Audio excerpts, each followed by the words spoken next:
ఆంధ్రప్రదేశ్ ఉప ముఖ్యమంత్రి పవన్ కళ్యాణ్ తన ఇలవేల్పు కొండగట్టు ఆంజనేయ స్వామిపై ఉన్న భక్తిని చాటుకుంటూ ఆ క్షేత్ర అభివృద్ధికి చారిత్రాత్మక ముందడుగు వేశారు.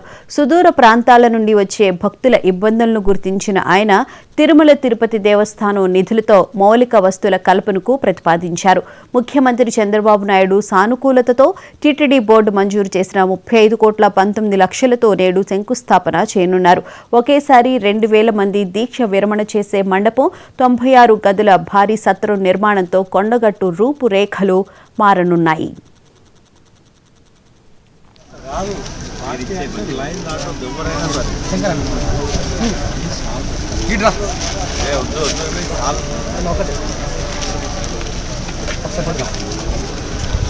నమస్తే.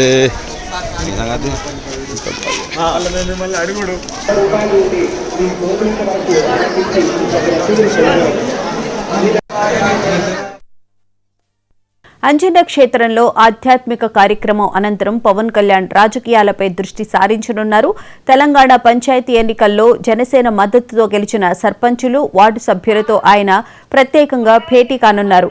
కొడిమ్యాల సమీపంలోని రిసార్ట్లో జరిగే ఈ సమావేశం తెలంగాణలో జనసేన పార్టీ భవిష్యత్తు కార్యాచరణకు దిశానిర్దేశం చేయనుంది. కేవలం ఆధ్యాత్మిక పర్యటనగానే కాకుండా పార్టీ క్యాడర్లో ఉత్సాహం నింపేలా ఈ పర్యటన సాగనుంది. ఏపీ, తెలంగాణ నాయకుల సమన్వయంతో ఈ కార్యక్రమం అత్యంత ప్రాధాన్యత సంతరించుకుంది.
ఆంధ్రప్రదేశ్ ఉప ముఖ్యమంత్రి పవన్ కళ్యాణ్ తన ఇంటి ఇలవేల్పైన కొండగట్టి ఆంజనేయ స్వామి దర్శనానికైతే చేరుకోవడం జరిగింది.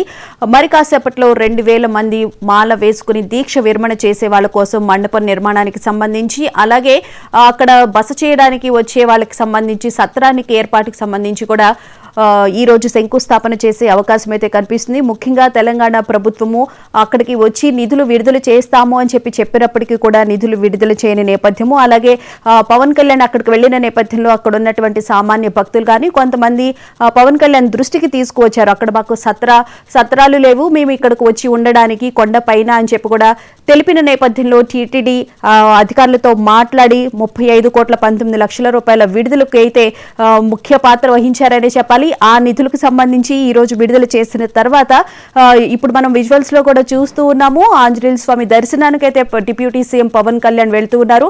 ఆలయ దర్శనం అనంతరం 2,000 మంది ఒకటేసారి దీక్షమాల విరమణ చేసుకునేందుకు వీలుగా మండపాన్ని నిర్మించబోతున్నారు. దాంతో పాటు 96 మంది ఒకటేసారి అక్కడ సత్రాల్లో బస చేసి స్వామివారిని దర్శించుకోవడానికి వీలుగా కొండపైనే గదుల నిర్మాణానికి సంబంధించి సత్రం ఏర్పాటుకు సంబంధించి కూడా శంకుస్థాపన చేయనున్నారు. ఈ నేపథ్యంలోనే ఈ రోజు అక్కడికి వెళ్లడం కూడా జరిగింది. దీంతో పాటు జనసేన పార్టీని తెలంగాణలో కూడా విస్తరించే విధంగా కూడా ముందుకు వెళ్తున్న నేపథ్యం అయితే కనిపిస్తుంది.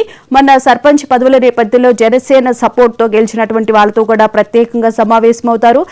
జనసేనని తెలంగాణలో ఏ విధంగా ముందుకు తీసుకువెళ్లాలనే దాని గురించి కూడా దిశానిర్దేశం చేసే అవకాశం అయితే కనిపిస్తుందని చెప్పి పార్టీ వర్గాలు చెప్తూ ఉన్నాయి.